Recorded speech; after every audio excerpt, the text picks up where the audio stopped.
In August of 2016, DC published a single-issue comic that would herald in the new status quo for their company.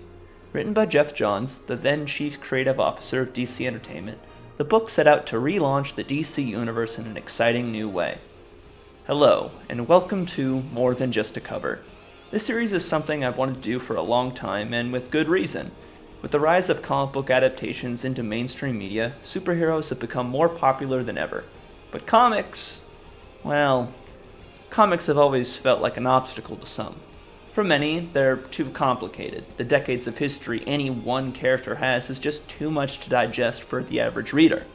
For others, it's that comic books are just a bit too geeky for them, and they feel more comfortable enjoying media than when it's attached to famous actors like Chris Evans or Jason Momoa. My goal with this series is to go through comic books in a way that's user-friendly, reviewing storylines that I have personally purchased, for good or for ill, and discussing them in a way that anyone can enjoy. I want more people to get into comics, and the best way to do that, in my opinion, is to find a good jumping-on point and let interested readers pick up from there. This is why I chose DC Rebirth as my first review. It was one of the first comics that I ever read, and was one of the first times I really felt the presence of a much larger world within the pages. Let's back up a bit though. For those who just want to jump into the story itself, here's the timestamp. But for those who want some background on the comic book industry as a whole, well, stick around. For those of you who might not be familiar, there are two major comic book publishing companies, DC and Marvel. Marvel has become very famous in the last decade for their record-breaking films. But I don't think I really need to explain who they are, given their global popularity. Captain America, Spider-Man, the Hulk, those are all Marvel characters. Marvel Comics also has teams like the Fantastic Four, the X-Men, and the Inhumans. Technically speaking, some of those characters are owned by major companies like Fox and Sony for film adaptations, but in terms of comic sales, those are Marvel's big players. DC owns characters like Superman, Batman, and Wonder Woman, along with teams like Justice League, Young Justice, and the Teen Titans. The idea that runs through both Marvel and DC is that all of their characters exist in shared universes. You see this a bit in the Marvel Cinematic Universe, with characters like the Guardians of the Galaxy meeting the Avengers. But in print, these crossovers are usually much bigger and more interwoven with one another. Several examples exist, but the big idea is the Marvel Universe, as well as the DC Universe, are big worlds with hundreds of heroes and villains in them at any given time, all of them interacting with one another from time to time. This is how we get books where Batman and Superman team up, or Wolverine can be on the Avengers. Big universe, tons of characters, which is great, because as a comic book fan, you're not required to read any more than what you want to read. If you really like Daredevil because of his Netflix show, you don't have to read Iron Man or Thor to enjoy it. Comic books are kind of like a buffet. You only need to take enough to feel satisfied. What does all of this have to do with Rebirth number 1, I can hear you asking? Well, for that we need to look back once again, this time to 2011, where DC executives decided to completely reboot their entire universe. This meant that characters like Superman, who had existed since the 1930s, had their entire histories wiped away. The initiative was called New 52, supposedly because it was launching with 52 new titles, Batman, The Flash, etc. Everyone would start from a completely clean slate, which was done to encourage people who might have been scared of the years of backstory to try out these new characters from their new beginnings. It was an okay plan in theory. There were just two problems with that idea. Number one, the old fans, folks who had been reading for possible decades at that point, were pretty much told that all the time they had invested in their favorite characters was a waste. Whole collections were no longer in continuity, making a lot of fans just go, why bother? It alienated a lot of people who were already big fans in exchange for bringing in potential new fans. This leads into the second issue with the New 52, the lack of commitment to this new idea. The New 52 didn't go all the way on this Fresh Start initiative. Certain characters would still have histories, like Batman or Green Lantern, due to their popularity. Some characters would behave as if they'd been on teams that, according to the New 52, never existed. This only added to the confusion, which was topped off by a surprise third problem no one really saw coming: the writing. Now, I personally don't own a lot of New 52 comics, so you can take this next point with a grain of salt. But from what I have read of the New 52, it's surprisingly aggressive.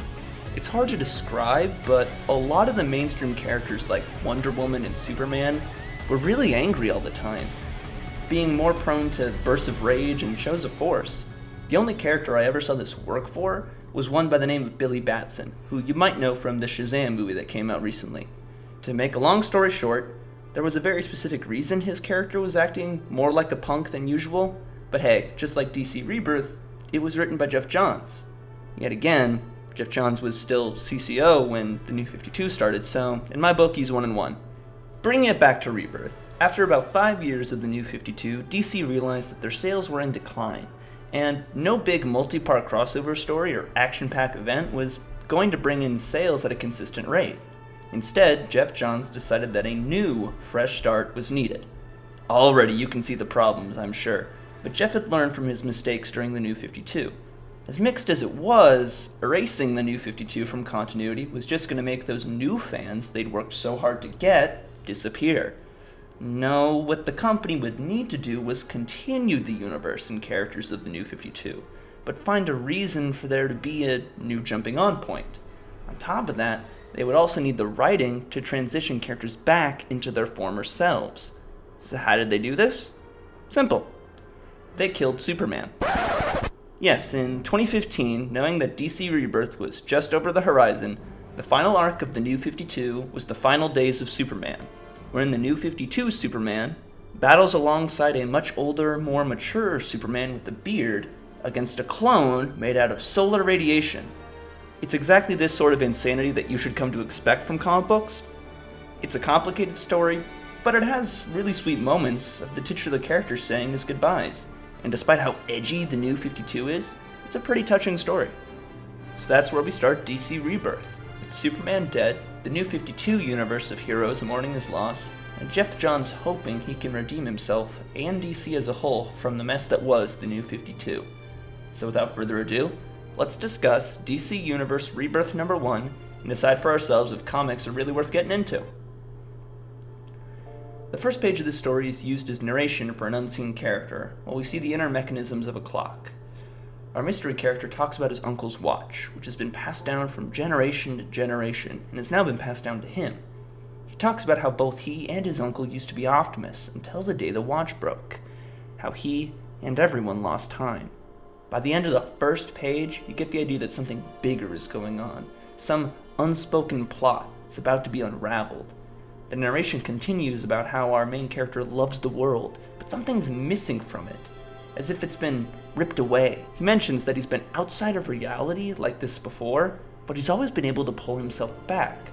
He mentions how she would be like a lightning rod, someone to make contact with in order to come back to, but he's having trouble finding her.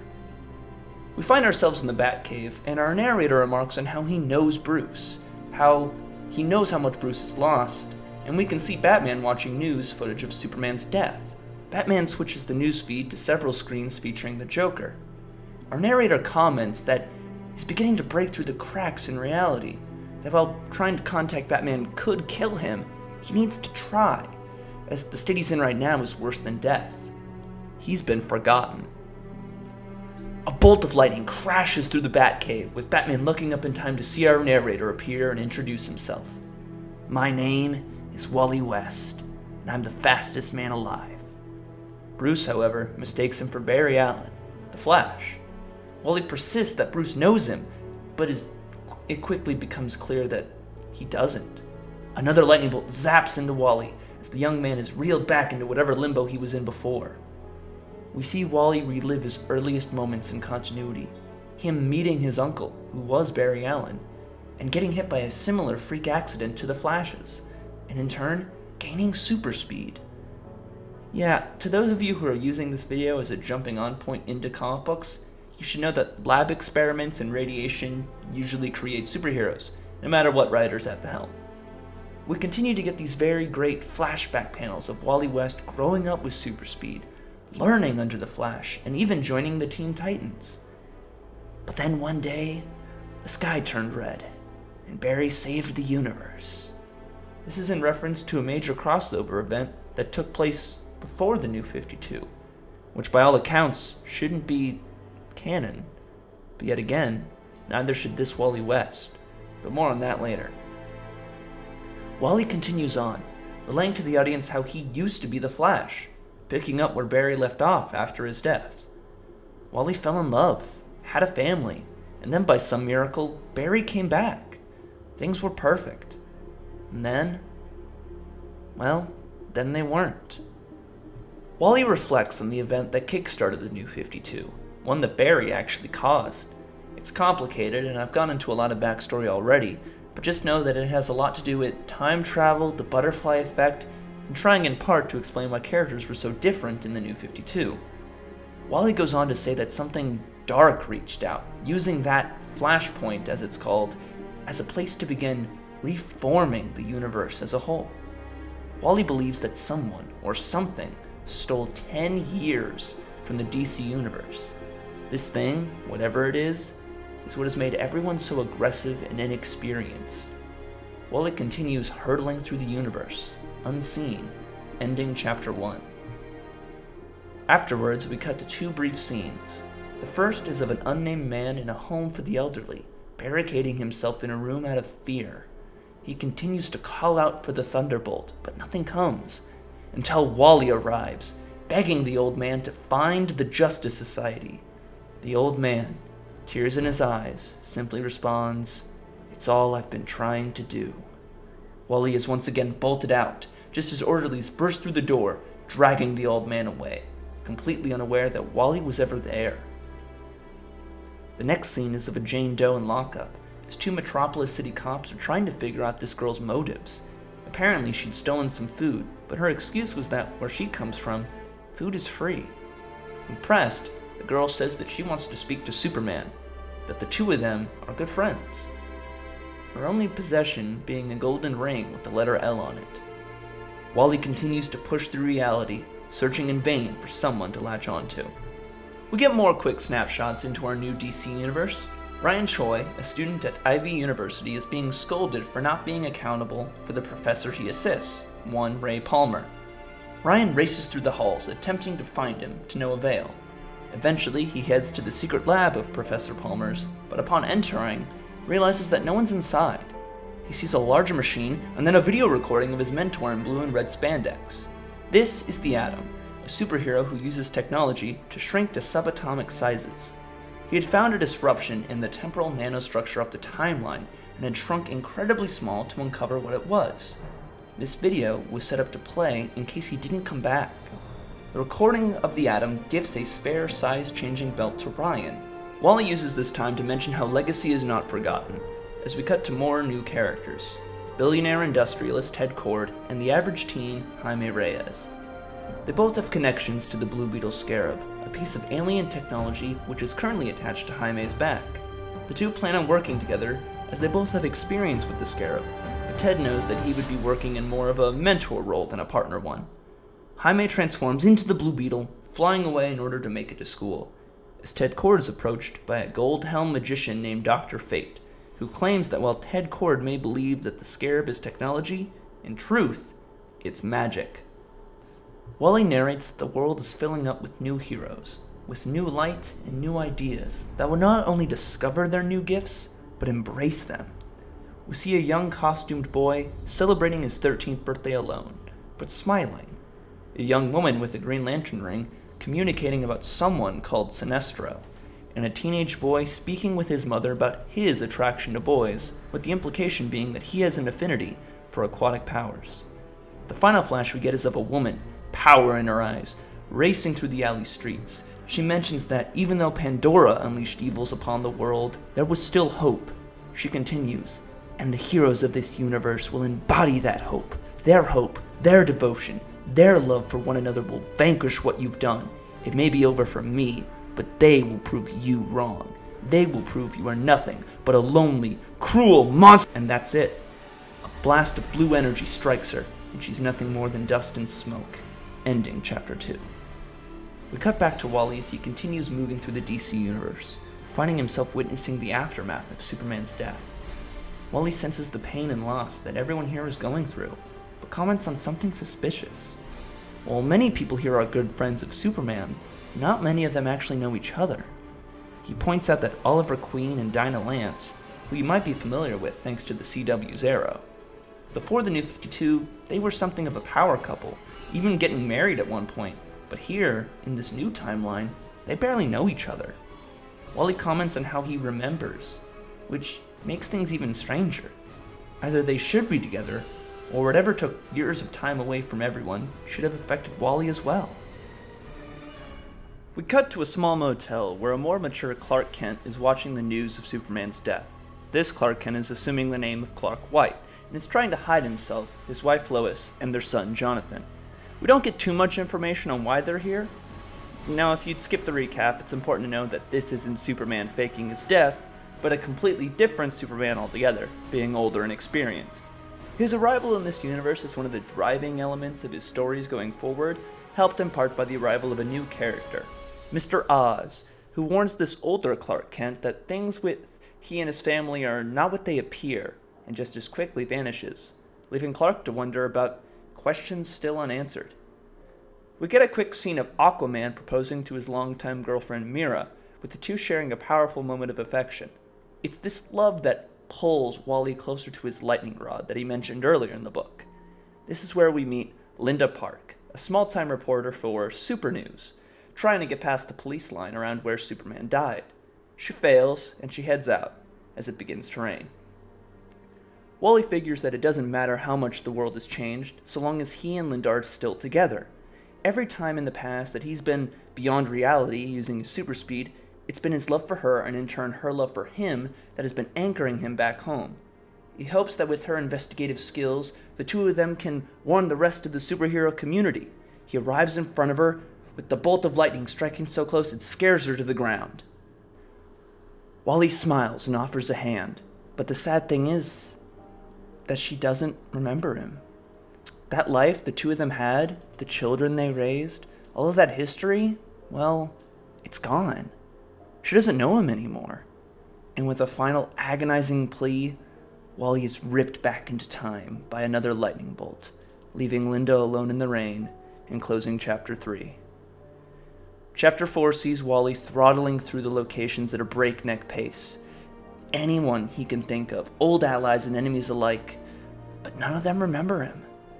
He can feel time disagreeing with him now, and soon he'll be gone forever. Wally can feel himself dissolving into the time stream, but before he goes, there's one last person he needs to see, his old mentor Barry Allen, the Flash. Wally, resigned to his destiny, appears before Barry Allen, and with tears in his eyes, says this: "You don't know who I am, and you won't remember. So this is hello, and goodbye.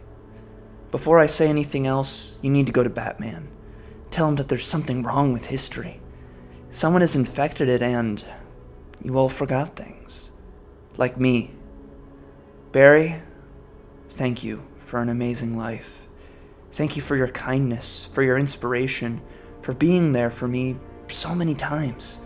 For now, the last time. Every second is a gift. That's why I won't die in anguish. I'll go with love in my heart. Goodbye, Barry. Goodbye." And with Wally's final act of heroism, he's able to warn the world of its new threat, ensuring that now— Wally?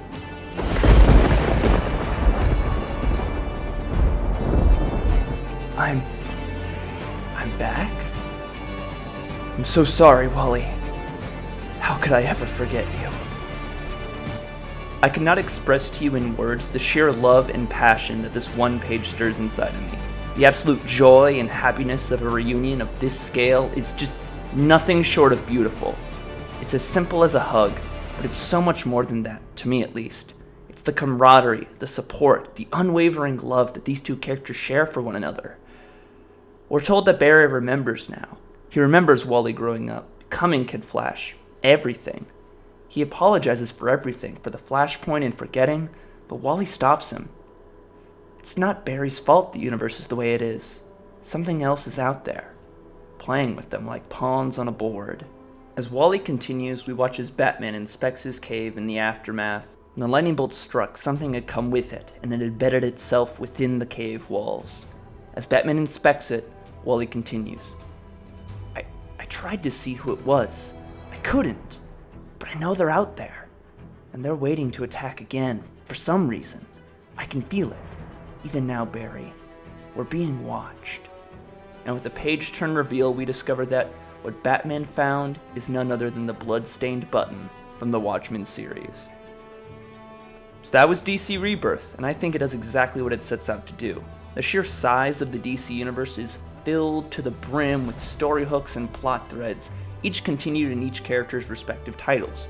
To discover the secret of Mr. Oz, you'd want to pick up the Superman titles. To learn about Oliver and Dinah, you'd want to go pick up Green Arrow, and so on. Wally's story continues in the series The Titans, where he gets his old team back together, with them pursuing old and new enemies alike. The mystery of the button wouldn't be answered for a little over a year during a Batman Flash crossover. It's a good story, but teases a bigger plot on the horizon, in the form of the limited series Doomsday Clock, which as of this recording hasn't yet reached its conclusion.